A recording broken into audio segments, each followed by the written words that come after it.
Bonjour, bienvenue sur cette formation concernant le Covid-19. Donc nous allons commencer par juste des rappels sur les 3 types de précautions complémentaires existantes, gouttelettes, contact et air.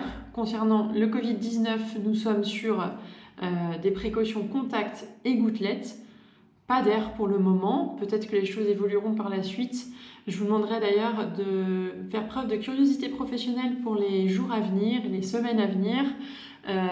Soyez assurés des ressources que vous lisez, que ce soit par les médias ou par Internet. Donc cette crise sanitaire nous emmène au cœur du soin avec des notions d'hygiène qui vont être primordiales et qui doivent faire normalement partie des bases de notre métier.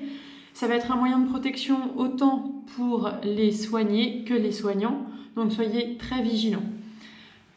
On nous ramène également par le biais du Covid à vraiment penser esprit d'équipe avec une entraide importante, des catégories socio-professionnelles qui vont certainement s'effacer.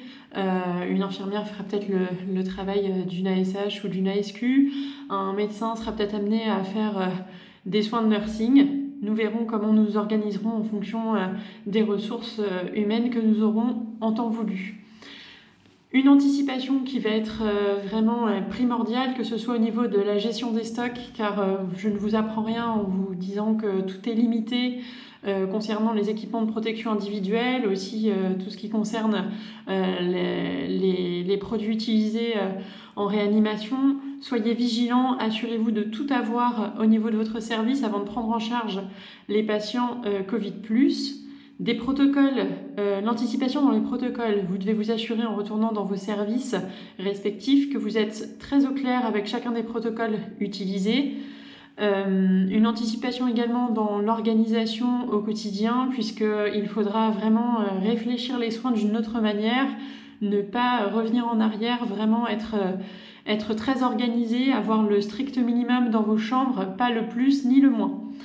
Être à l'écoute parce que cette crise peut être particulièrement anxiogène, donc soyez vraiment vigilants quant à vos collègues de travail et puis observez-les peut-être plus qu'à l'habitude, mais pour éviter justement que en fait, des personnes soient vraiment en arrêt du jour au lendemain parce qu'elles n'arrivent plus à gérer le stress.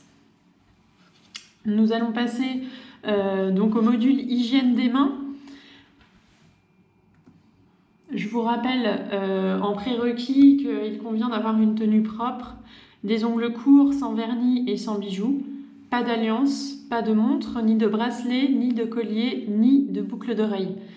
Cette tenue devrait être la base dans chacun de nos services de soins. Je vous invite à vraiment garder ces habitudes que vous prendrez pour le Covid, pour les mois qui vont suivre, tout simplement parce que c'est tout à fait normal d'avoir une tenue irréprochable dans un secteur de soins. Attachez les cheveux au maximum pour les femmes, notamment lorsque vous porterez l'équipement de protection individuelle. Assurez-vous qu'une mèche ne dépasse de la charlotte. Une douche est proposée en fin de service, en tout cas dans notre établissement, je sais que ça se passe chambre 101 et il doit y avoir une douche de service juste en face.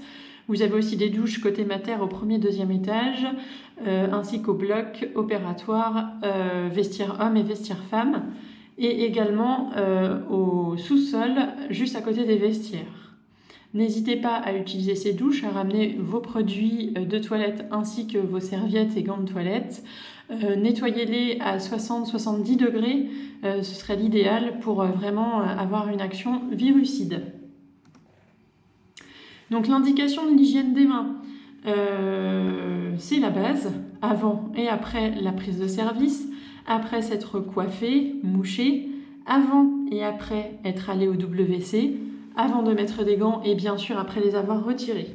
En ce qui concerne le soin un peu plus poussé, avant de donner un médicament, un repas, avant tout geste septique, après tout geste septique, également entre 2 patients, à la sortie d'une chambre de patient en précaution complémentaire. En ce qui concerne le lavage de mains, je vous conseille de le faire si vos mains sont visiblement souillées, c'est-à-dire une tache de bétadine ou autre. Si vous avez de l'eau sur les mains, il conviendra de faire un lavage de mains et non une friction hydroalcoolique, car en fait la friction hydroalcoolique ne sera pas du tout efficace. Donc, friction hydroalcoolique versus lavage de mains, il faut privilégier au maximum la friction hydroalcoolique car elle est plus efficace que le lavage des mains. À fréquence égale, votre peau la tolérera mieux. C'est plus rapide, plus écologique. Vous aurez normalement deux protocoles dans les classeurs mis à disposition dans chacun de vos services de soins, des classeurs spécial Covid évidemment. Je fais un appel d'ailleurs aux personnes qui sont dessinateurs ou dessinatrices. Il nous manque toujours une étape sur ces protocoles de lavage de mains.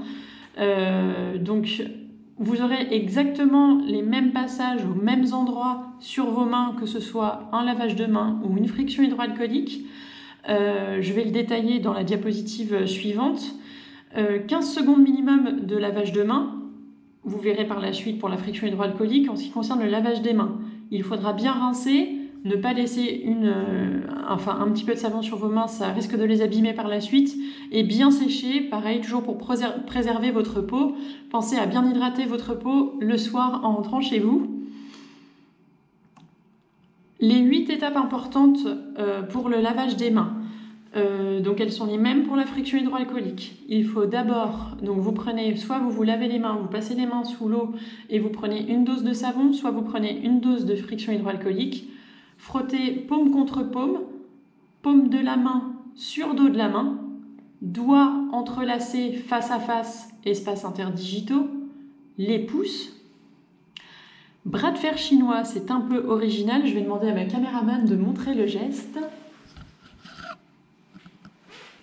C'est le seul moyen que j'ai trouvé pour expliquer en fait ce petit geste. On va repartir sur la diapo. Le bout des doigts, le bord de la main, dans le creux de la main et les poignets. On va le refaire avec la caméra entièrement, peut-être, je pense que ça va être plus efficace. Paume contre paume. Paume de la main sur dos de la main, vous commencez les espaces interdigitaux et comme nous sommes symétriques, vous faites des deux côtés. Doigts entrelacés face à face, vous faites bien les espaces interdigitaux. La base des pouces, très important. Bras de fer chinois. Bout des doigts. Bord de la main dans le creux de la main. C'est bien souvent ce qui pêche et nous ne le voyons pas sur sur aucun des